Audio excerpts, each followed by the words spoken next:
Good evening, ladies and gentlemen. I'm Curtis Burton. I'm a city council member with the city of Chino, and I'd like to share with you some upcoming family-friendly events that are probably going to be going on the next week or two right here in this wonderful city of Chino. This Saturday, May 6th, the city of Chino will be holding a community open house at the Chino Community Building located at 5443 B Street. Next Saturday, May 13th, we will be hosting a similar community open house at the Preserve Community Center located at 15800 Main Street down south.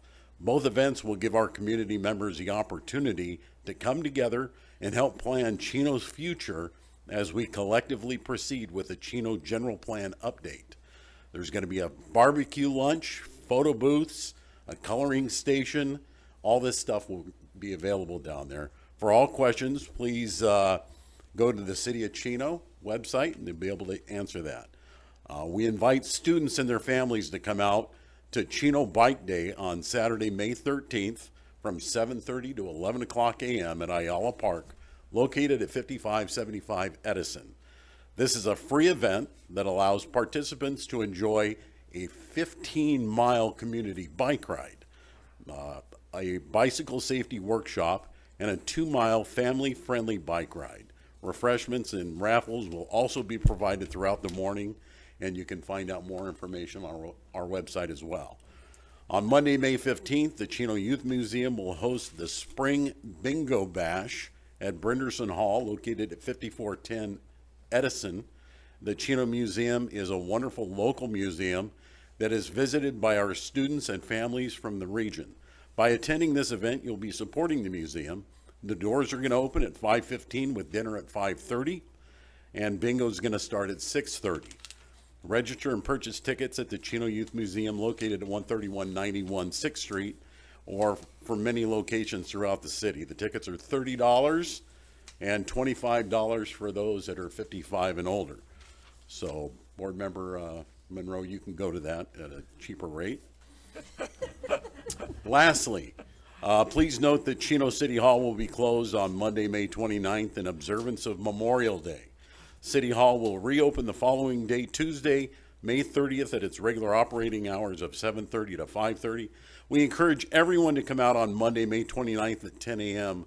to the Chino Community Building as we observe Memorial Day, an event that's hosted by the American Legion and the City of Chino. This is a great event that allows us to honor those who have given the ultimate sacrifice in the service to our country. For more information, once again, please go to the City of Chino website at cityofchino.org. Thank you very much, and I'd be happy to answer any questions if you have any. Thank you, Mr. Burton.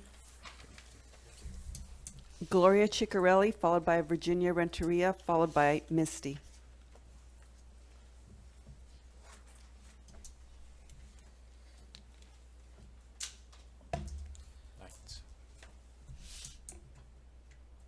Okay.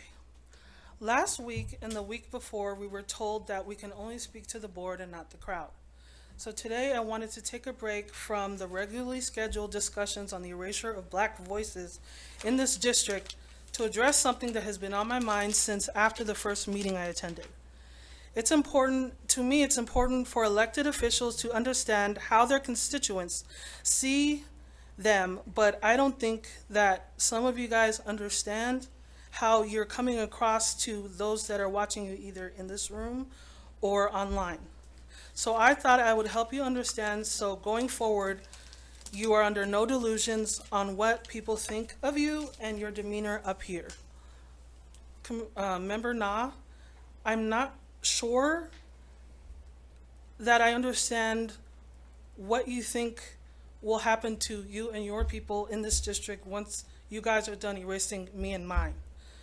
Mr. Cruz, I don't know what happens in your mind that you think it's not embarrassing to do everything short of meh, meh, meh, meh, meh, when someone doesn't agree with you.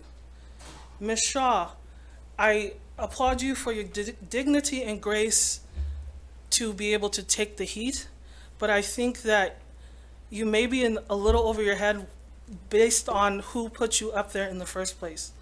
And Superintendent, sometimes it seems that you're so checked out. One time I actually saw you asleep. And Mr. Monroe and Mr. Bridge, Mr. Monroe, even though as a former officer, if I'm not mistaken, we definitely won't agree on most things, I thank you for your ability to see the opposing viewpoint with dignity and grace and allow us to maintain our self-respect. And of course, Mr. Bridge, I want to truly thank you from the bottom of my heart for doing the right thing, no matter what anybody else thinks, says, or feels. And that right there is why next time it comes for election day, I'm going to make sure that I do everything in my power to make sure you are at the helm, because that strength of character and Christ-like behavior is exactly what we like to see up there. So next week, I promise my children, until they are recognized in this district, I will be at every meeting and in everyone's face until you guys do right by our kids, because they deserve nothing short of that. And even though you guys all shut down every time I come up here and you don't seem to care, one day you will, and I just want to be there when you do. Thank you. Thank you. Virginia Renteria, followed by Misty.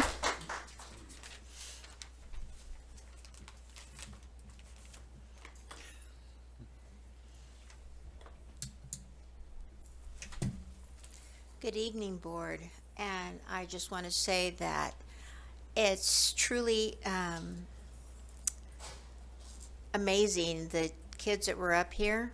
It gives me hope that we have hope for America. We have hope in our kids, to see the kids and to listen to their accomplishment. That's quite a task. I'm so happy that our board meeting seems to be civilized. And I came here this evening because basically of what happened in Riverside, I just don't want that to happen in our school district.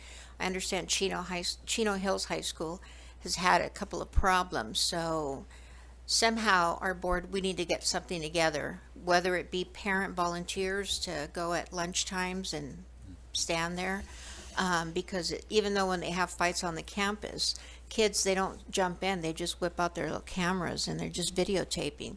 So I think it's horrendous what's been happening. But on the flip side is, most of you may have heard of that 12-year-old boy that spoke up because at a school board meeting, because he was wearing a t-shirt that said there's only two genders, and he was blasted for it because of the agenda, the CRT, this LBGDB, whatever agenda that's there. God made two genders, male and female, and nothing will change that. Our school board meetings, the last one I was here at, was appalling, really appalling. They just attack. And I do thank you, Sonia, because you have shown dignity under massive attacks, which says a lot for our decision. And just let it be known, parents spoke up. That's why you're where you're at. A lot of us, grandparents, parents, aunts, uncles, we got out there and we voted. We pushed, knocked on every door to get you where you're at. And we'll do the same for Mr. Na and Mr. Cruz and Mr. Monroe. That is basically my feeling, is that I just don't want, I want our kids to be protected. Our high school, as I drive by Ayala High School every morning, I see the kids and I'm a little bit appalled at how kids are dressing. I wish we had a dress code again. When I was in the 11th grade is when they allowed girls to wear pants, which was a big thing.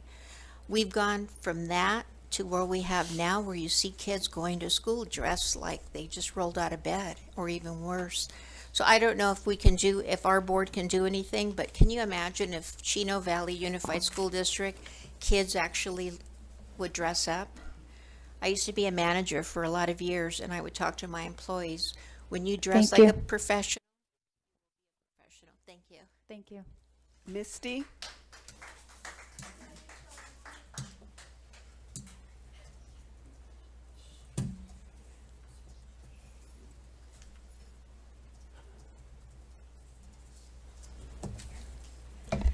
Good evening.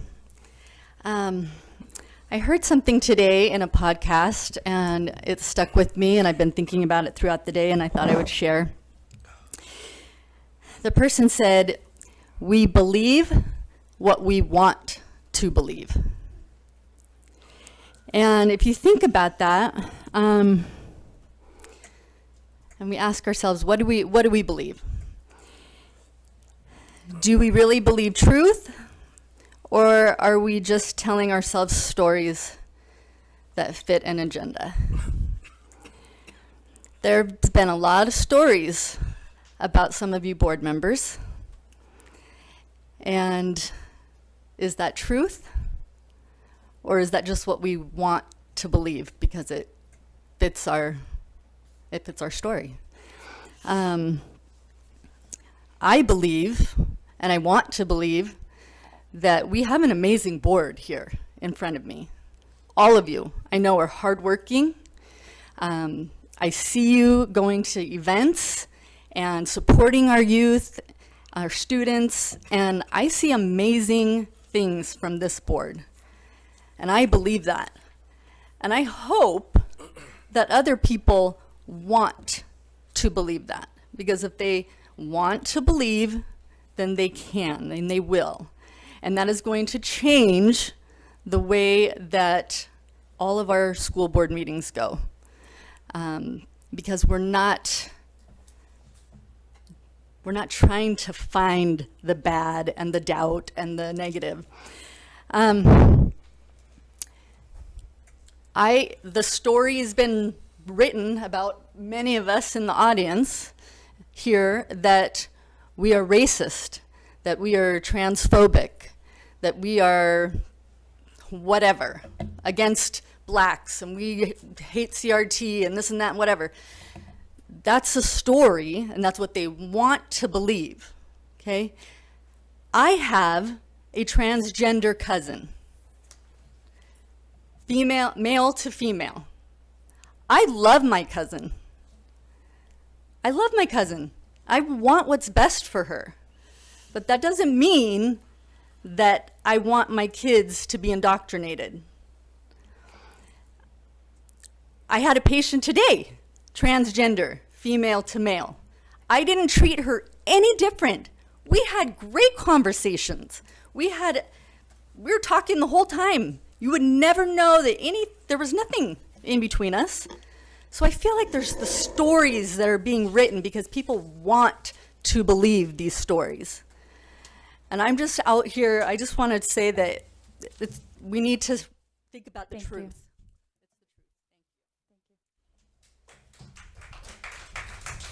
Changes and deletions. Changes and deletions. Yes. Thank you to all of our speakers tonight.